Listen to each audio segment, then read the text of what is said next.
በዚህ አያያዝ ዝም ብለን ከቀጠልን ሰንበት ትምህርት ቤት ይዋጣል። በዚህ አያያዝ ዝም ብለን ከቀጠልን ማህበረ ቅዱሳን ይዋጣል። በዚህ አያያዝ ዝም ብለን ከቀጠልን ቤተ ክህነቱ እድሜ የለውም። ቃል ለሰማይ ለምድር ከምላሴ ፀጉር ይነቀል። ቤተ ክህነቱ እድሜ የለውም። አሁን ገንዘቡን እየቆረጡበት ነው። ካህናት የሚከፈል ደሞዝ የለም። መንግስት እየወሰደበት ነው። ከዛ ጳጳሳቱ ብቻ ይቀራሉ ህንፃ እያከራዩ ለመኖር። ከዛ ካህኑ ይርበዋል። ከዛ ካህኑ እናንተ እርስ በርሱ ከዳር ቆሞ እና አብይ አህመድ ያሉ እስላሙ አብይ አህመድ ከዳር ቆሞ ያለ ሴቱ አሁን በአሁኑ ጊዜ ማገናዘብ ትቷል። በተለይ ወጣት ታዳጊ ቲክቶከራም ሴቶች በቃ ሰለፊ ብቻ ሰለፊያዎች እና ይሄ እንደ ቀላል የሚታይ ነገር አይደለም። ምስጢሩ ከባድ ነው።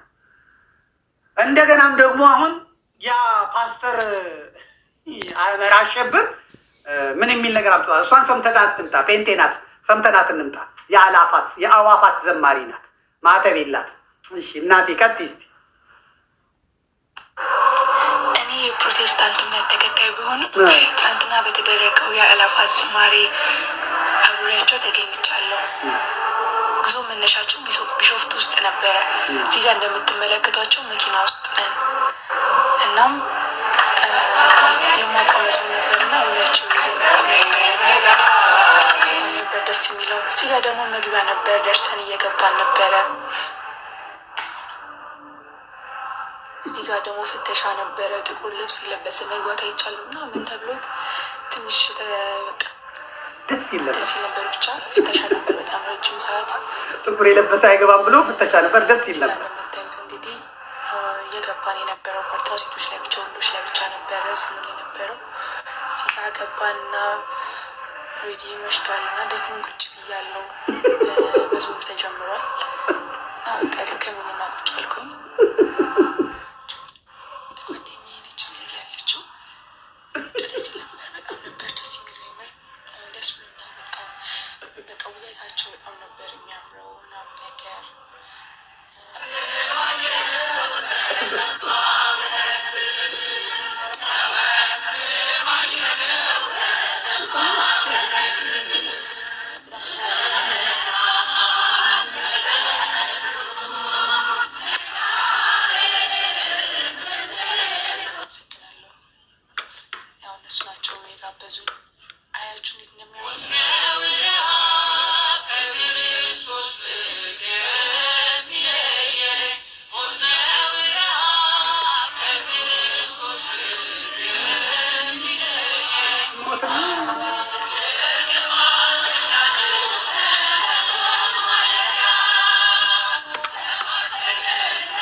ዝጋው።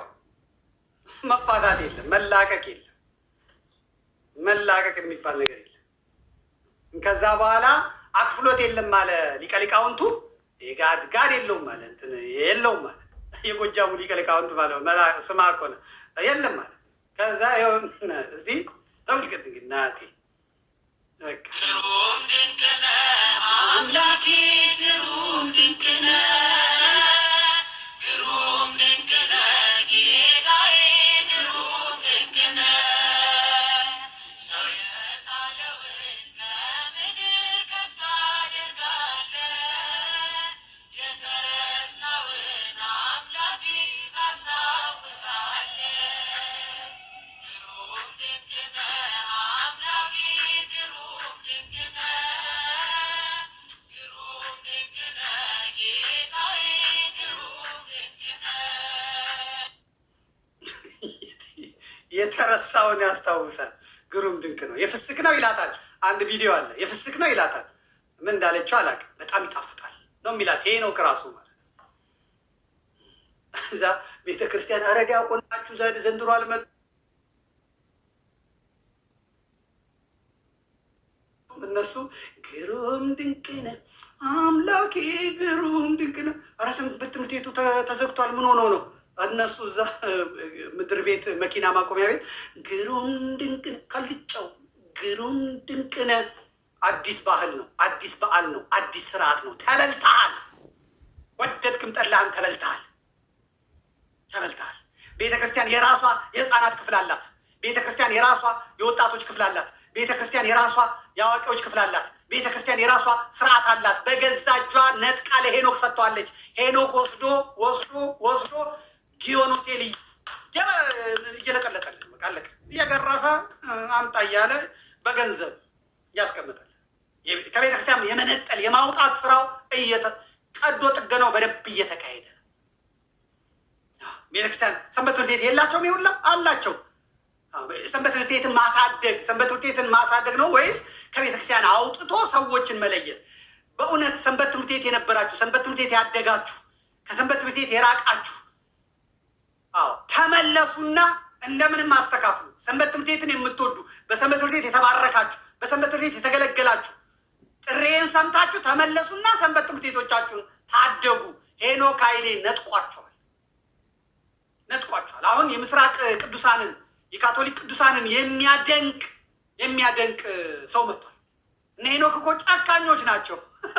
እነ ያያ ዘልደታን አዲስ ስርዓት አዲስ ባህል ለማሳየት በደቡብ አሜሪካ የሚደረገውን የካቶሊክ ስርዓት የማርያም ስዕል ናት የተባለች አሸክመው አበባ ይዘው እንጦጦ ኪዳነ ምሕረት ሄደው ከህዝቡን ሊያሰኙ ነበረ። በዚህ ዶክተር ዘሪሁን ሙላት መቼም ወገብ ዛላቸውን ብሎ ለቀቃቸው። ክሬዲቱን አልነሳው። በጣም ተጋድሏል። ሄኖክን በመጋደል በኩል ዘሪሁን ሙላትን የሚያህል ሰው የለም። በእውቀት ከኔ ጋር መሳፈጡን ከኔ ጋር መጋፈጡን አይደለም። ኦርቶዶክስን በመታደጉ በኩል በመሞገቱ በኩል በእውቀት በመሞገቱ በኩል ዶክተር ዘሪሁን ሙላት ምህረት የሌለሽ ዱላ ከእውቀት ጋር ነው ደግሞ ያሳረፈባቸው። አዲስ ባህል፣ አዲስ ስርዓት፣ አዲስ ወግ ነው እየመጣ ያለው። ደግሞም ጥያቄ ይጠይቃል። በኢትዮጵያ ውስጥ እንዲጎላ የሚፈለገው በዓል የትኛው?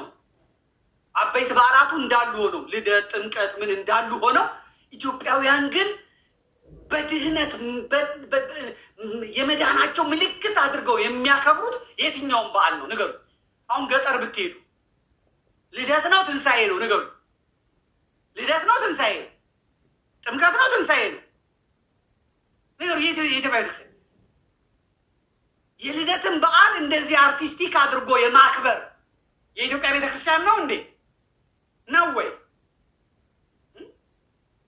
የጌታ ልደት ቤተክርስቲያን ይከበራል፣ የታወቀ ነው። በላሊበላ እንደውም ጸሎት ምንድነው ይባሉት? ለልደት ላሊበላ፣ ለጥምቀት ጎንደር፣ ለትንሣኤ ኢየሩሳሌም አውለኝ፣ እነሱን ሳታሳየኝ አትግደለኝ ነው የሚባለው። ከነ ጸሎቱም እንደዛ ነው። ነገር ግን የትኛው ነው በኢትዮጵያ ቤተክርስቲያን ውስጥ ጎልቶ የሚወጣው የሚደምቀው? ሰዎች ድነናል፣ የዳንበት ነው፣ የድነታችን ምክንያት ነው፣ በቃ የዳን ነው፣ የሞት ደብዳቤያችን የተቀደደው፣ ከሲኦል ወደ መንግስት ወደ ገነት የገባ ነው፣ ከዲያብሎስ ከመረገጥ ከ5500 ዘመን ከህግማን ዘመን የተገፈፈልን ብለው ኢትዮጵያውያን የሚያከብሩት የትኛው ነው? የትኛው ነው?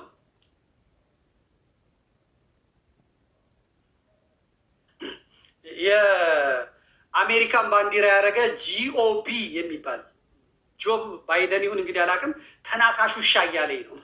በአሜሪካ ባንዲራ ሆኖ ይሰብከኛል፣ ይሰድበኛል። ተው አንተ ረፍ።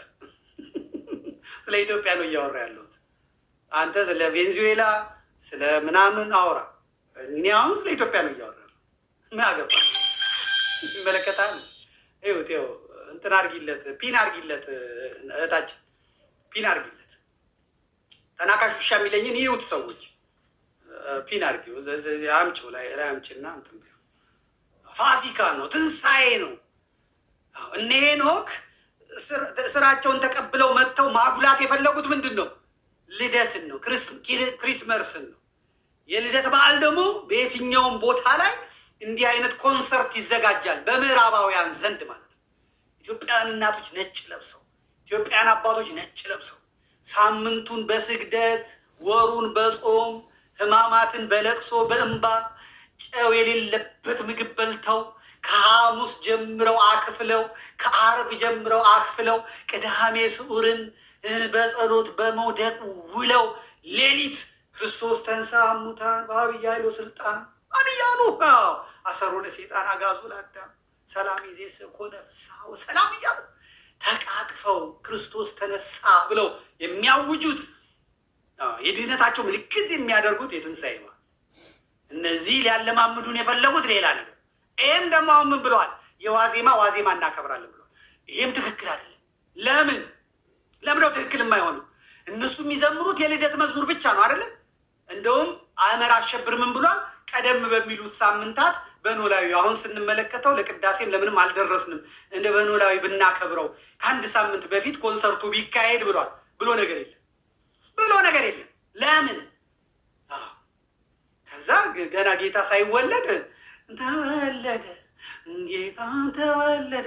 የጌታን መወለድ የምታውጀው ቤተ ክርስቲያን ናት። ሌሊት ላይ ክርስቶስ ተወልዷል ብላ የምታውጅ፣ ሌሊት ላይ ክርስቶስ ተጠምቋል ብላ የምታውጅ፣ ሌሊት ላይ ምዕመናን ክርስቶስ ተነስቷል ደስ ይበላችሁ እልል በሉ ብላ የምታውጀው ቤተ ክርስቲያን ናት እንጂ በሆሳዕና ዕለት ክርስቶስ ተነሳከ የለም፣ ትንሣኤከ የለም። ኧረ ነውር ነው።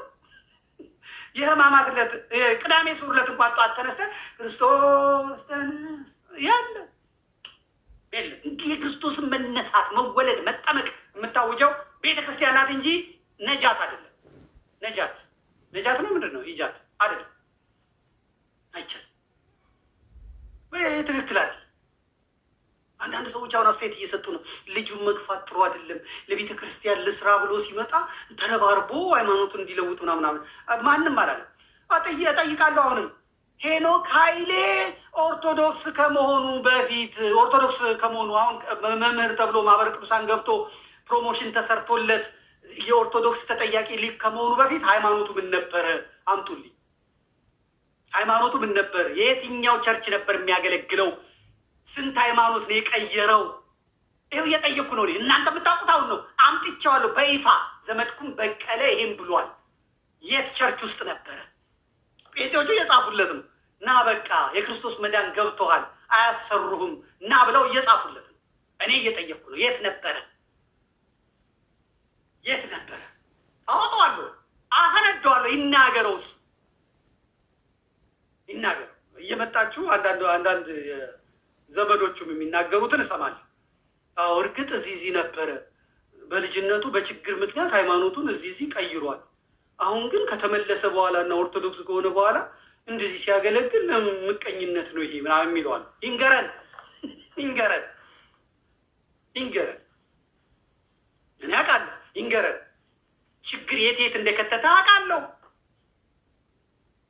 የአባት ያለመኖር ቤተክርስቲያን እንዴት እንዳደረገ አውቃለሁ።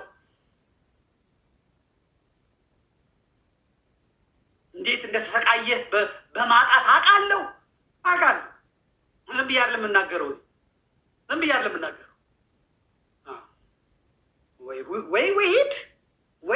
ወይ ተናገር። አቡነ አብርሃም አያስጥሉህም፣ አያድኑም። አቡነ ኤርሚያስ አያድኑህም። እና አቡነ ኤርሚያስንም ፕሮጀክት የምናውቀው ነው። እነ መንጀታን እዛ ደብረ ሊባኖስ ልከው፣ እነ ቴዲን ላሊበላ ልከው ጳጳስ አዲስ ስርዓት አዲስ ባህል ለማምጣት ጠንካራ የእናንተን ደጋፊ ለማምጣት በአቡነ ዲዮስቆሮስ የተቋቋመውን እና ወጣት መነኮሳት ከአሜሪካ ከአውሮፓ እየሄዱ እየመነኮሱ ቦታ ይዛችሁ ጠብቁ የተባለውን እናውቃለን። ቤተክርስቲያኒቷ በመንፈስ ቅዱስ እንድትመራ እንጂ እኛ በዚህ እንዘጋጅ እናንተ በዚህ ተዘጋጁ። ጎጃሞች ተዘጋጅተዋል፣ ጎንደሮች ተዘጋጅተዋል፣ ምኖች ተዘጋጅተዋል ብሎ ነገር ኦሮሞዎች በዚህ ተዘጋጅተዋል። እግዚአብሔር ይፈርዳል። በዚህ አያያዝ ዝም ብለን ከቀጠልን ሰንበት ትምህርት ቤት ይዋጣል። በዚህ አያያዝ ዝም ብለን ከቀጠልን ማህበረ ቅዱሳን ይዋጣል። በዚህ አያያዝ ዝም ብለን ከቀጠልን ቤተ ክህነቱ እድሜ የለውም። ቃል ለሰማይ ለምድር ከምላሴ ፀጉር ይነቀል። ቤተ ክህነቱ እድሜ የለውም።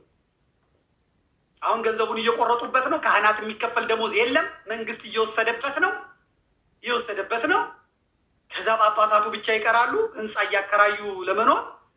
ከዛ ካህኑ ይርበዋል። ከዛ ካህኑ እናንተ እርስ በርሱ ከዳር ቆሞ እና አብይ አህመድ ያሉ እስላሙ አብይ አህመድ ከዳር ቆሞ ያለ በጌታ ስም የሚለው እሱ አውሮፓን ለማስደሰት እንጂ አብይ አህመድ እስላም።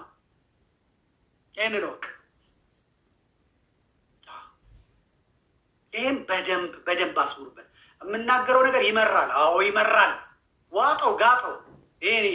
የኔ መርሃ ግብር ነው። የኔ መርሃ ግብር ነው። ለምንድን ነው ትግሬዎቹ ሄኖክን የከበቡት?